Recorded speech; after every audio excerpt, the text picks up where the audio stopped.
So for this tutorial, our materials will be this cotton mercerized yarn, our pair of scissors, our yarn needle,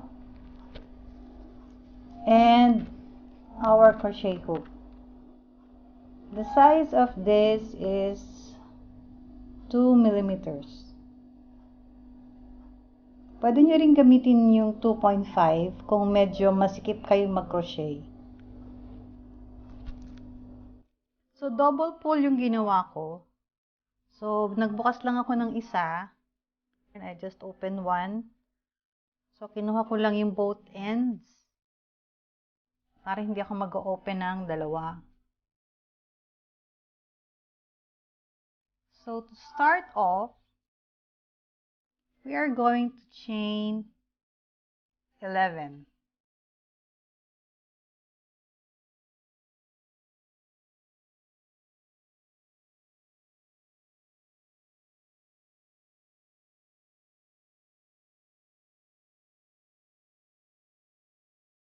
One, two, three, 4, 5, 7, 8, 9, 10, 11. So, itabi muna natin tong ating mga gadgets.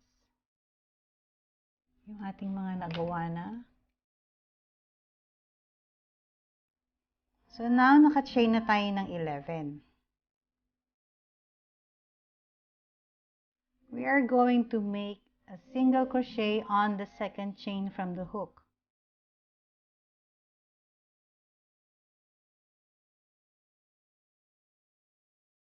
So, 1 and 2.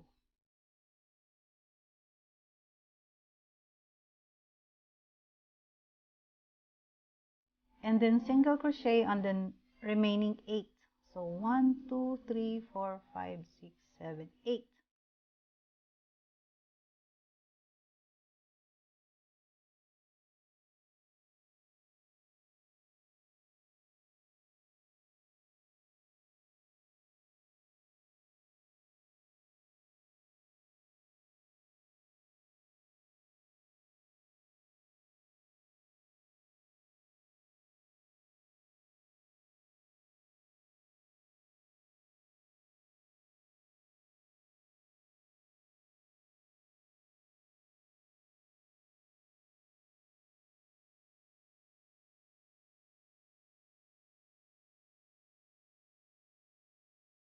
So now we are on our last stitch.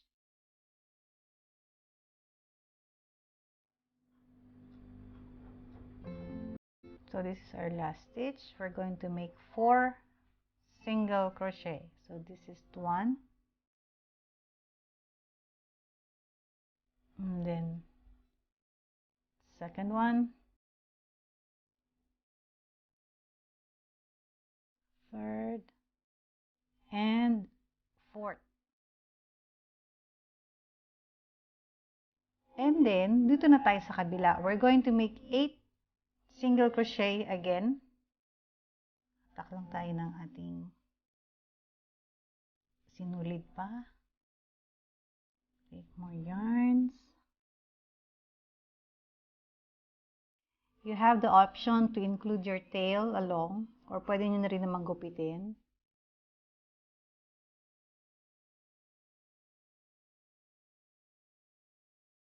So 8 single crochet again until we reach the last stitch.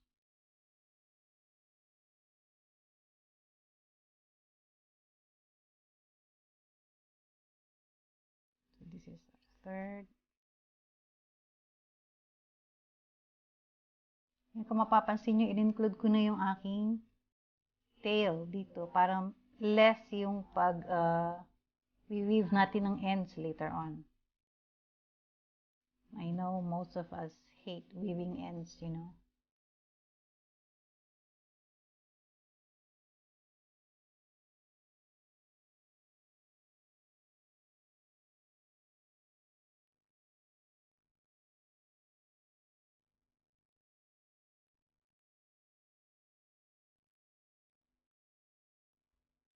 So now we have done our 8 single crochet. 1, 2, 3, 4, 5, 6, 7, 8.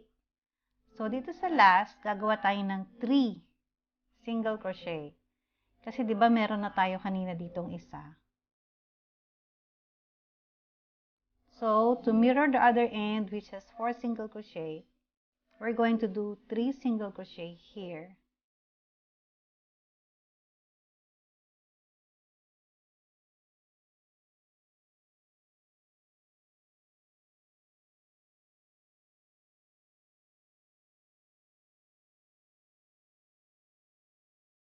So after doing your 3rd single crochet, we're not going to slip stitch.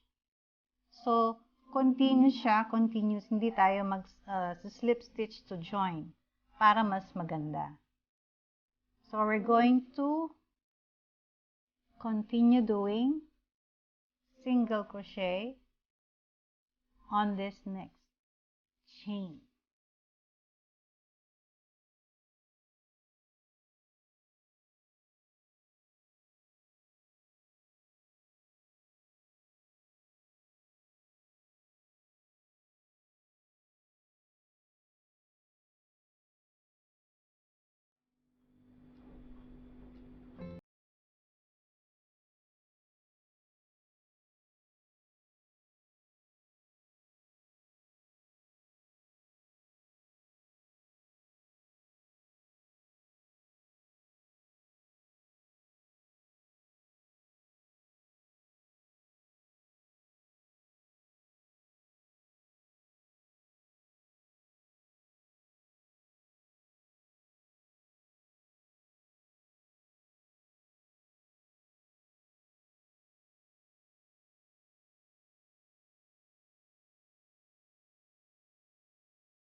So I'll just continue this and meet you up when I reach the height para sa cover. So now natapos na natin yung cover. I made a total of 8 rounds.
Nag-slip stitch ka, nag-skip ka ng 1 chain and then nag-slip stitch ka dun sa next and then attach mo sa yarn needle and then skip again 1 chain and then i-shoot mo siya dun sa susunod.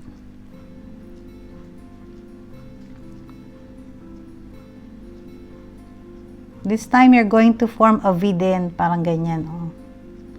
And then pababa naman ang needle mo kung saan nanggaling yung thread.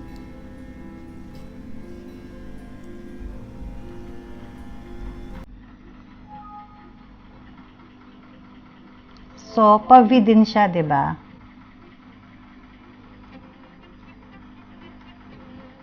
So, ayan din siya, pa-V. Sinute mo siya dito, ayan siya, oh. And then, ipinasok mo ulit doon. Lumabas sa loob. So, wala kang buhol. So, maganda pa rin yung edge mo. Okay? And then, you just make it more secure.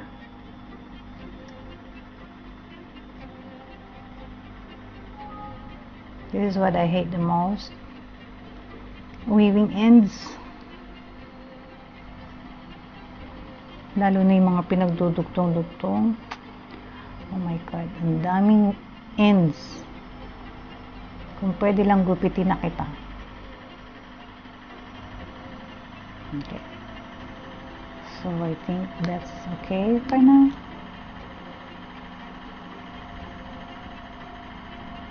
So now we have our top. If you would notice, medyo maskip siya talaga. So you have to make some room and stretch ng bahagya. Ayan. Kasi hindi siya maganda pagka maluwag. So you can hold on to it and open. See?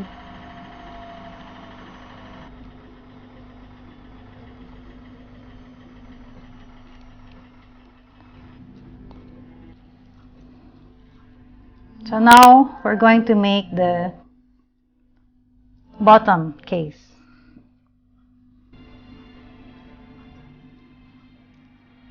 So it's the same thing. We're going to crochet, we're going to make a chain rather of 11. So we're going to make a chain of 11. 2, 3, 4, 5, 6, 7, 8, 9, 10, 11. And then single crochet on the second chain from the hook. And then make 2 more single crochet.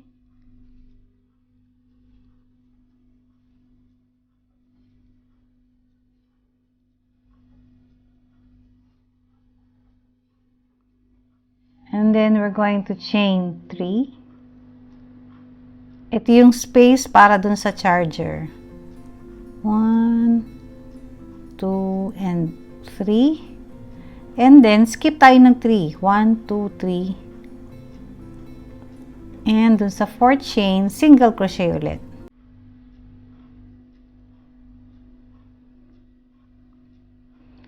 Single crochet on the last 2.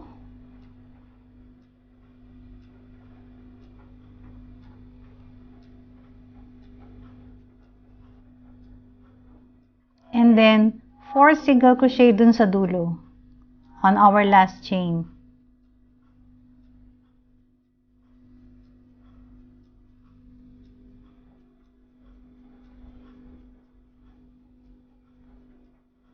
Second. This is our third. Kakakuha muna tayo ng ating chain. Ay, ng ating thread. So, 1, 2, 3. Isa pa. Our last. 4. And then, balik na ulit tayo dun sa kabilang side. So, include ulit natin yung ating tail as we go along. Para mamaya gugupitin nyo na lang yung dulo.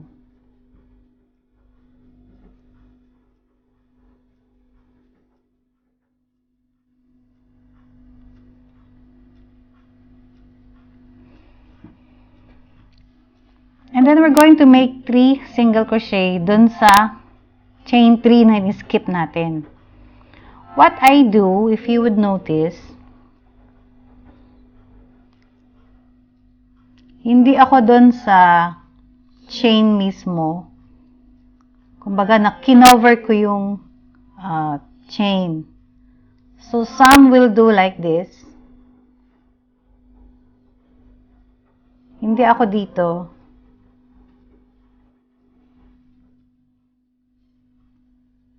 Not here. Not here. Instead, kasi maiiwan siya eh. Sa ibaba. So, what I do, doon sa ilalim. So, dito ko ginawa yung aking single crochet. So, I make 3 single crochet doon mismo sa space, not on the chain.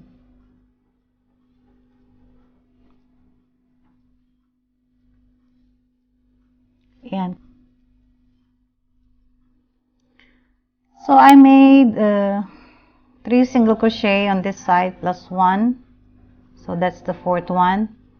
And we're not going to do a slip stitch. Instead, we're going to continue doing the single crochet on the other side.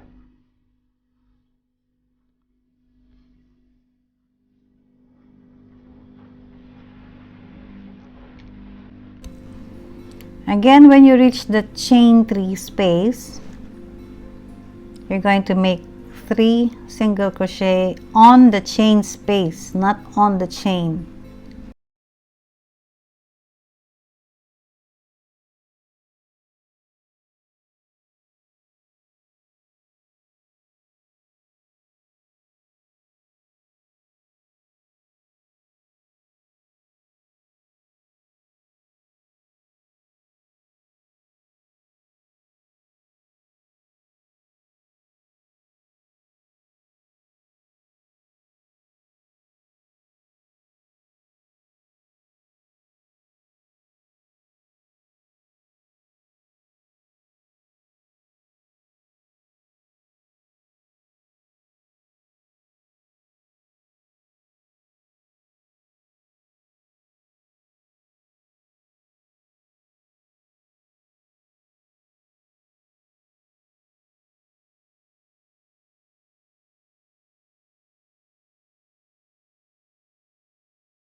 So this is our bottom.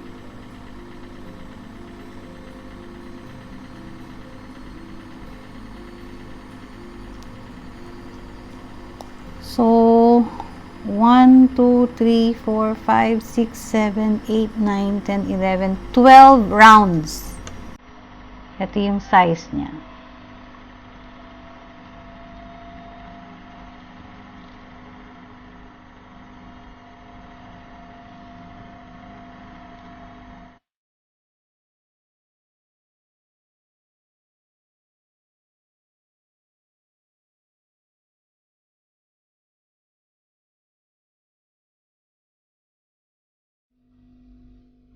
So now we reach the end, so we're going to slip stitch and then cut our yarn. And then idudugtong na natin tong, kakabit na natin siya.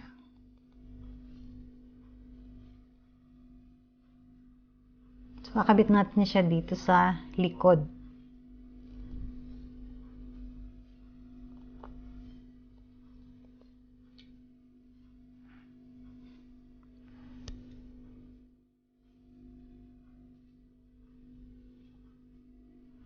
So we're going to do our last stitch. Gusto ko yung nandun siya sa edge. And then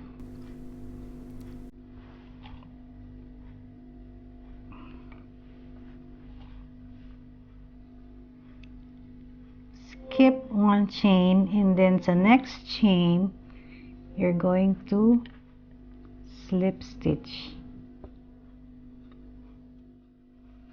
And then we're going to cut our yarn.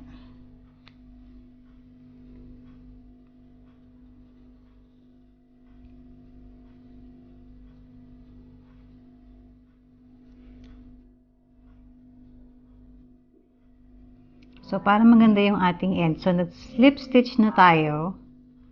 And then, skip mo tong stitch na to. And then, dito sa next stitch, ipapasok mo siya.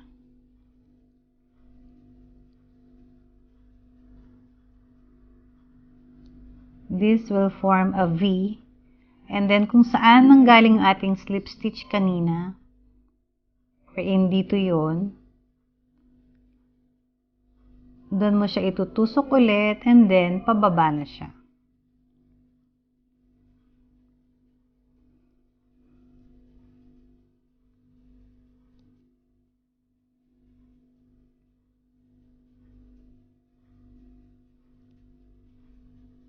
So, maganda yung edge, 'di ba?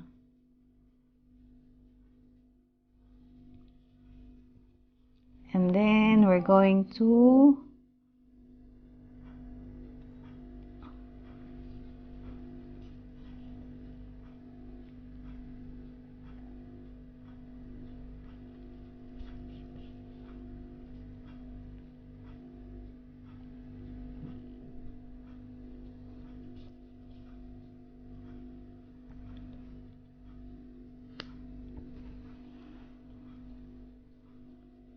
then, lagay lang natin siya ulit. Then, lagay natin yung cover.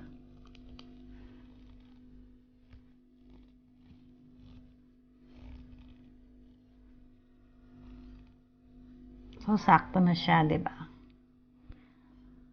Tatahiin lang natin tong likod kasi ito na yung back side eh.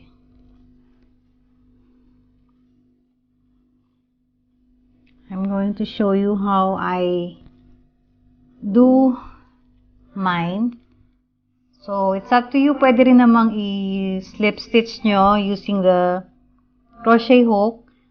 Ang prefer ko kasi is my yarn needle. So, inattach ko lang tong ginupit kong yarn sa ating needle. Tinansya ko lang yung space.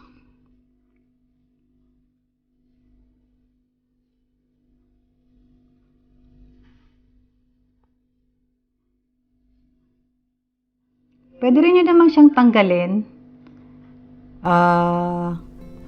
while connecting those two. But I make sure na hindi naman siya nagagasgas. Hindi siya natatouch ng needle ko, yung aking AirPods.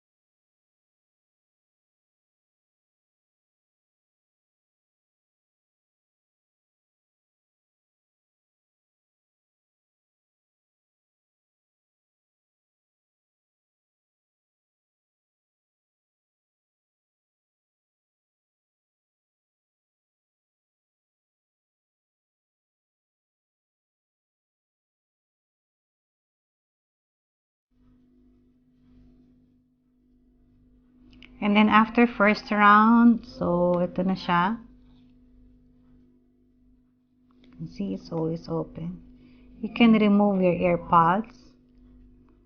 And then what I do, babalikan ko siya ulit ng isa pa.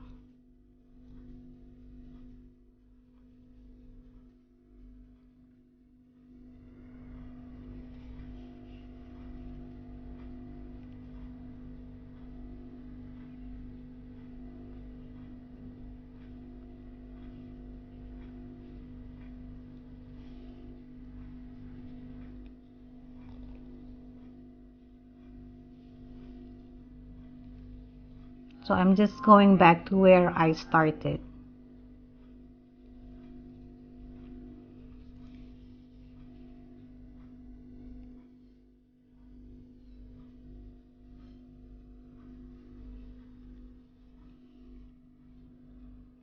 In a way, nare-reinforce na rin yung pinaka-tahi niya. When you keep on coming back.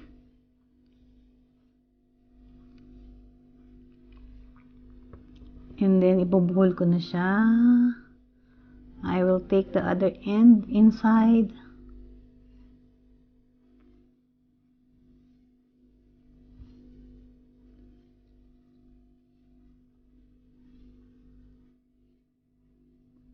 I will just do a simple knot.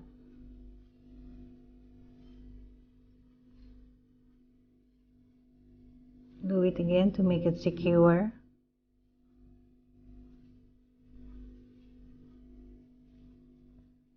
And then we can just weave the ends, both ends.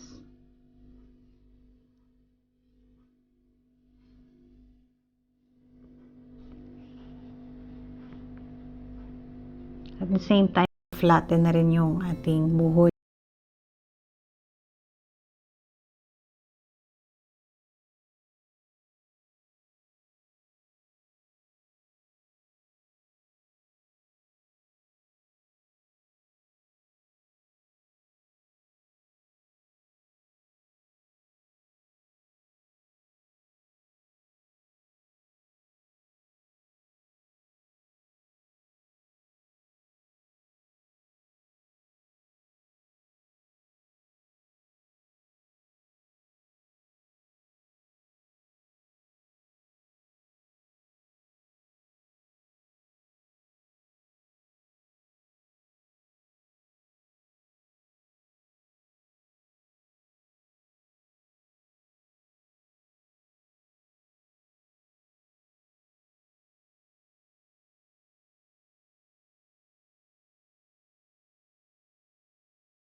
Yes.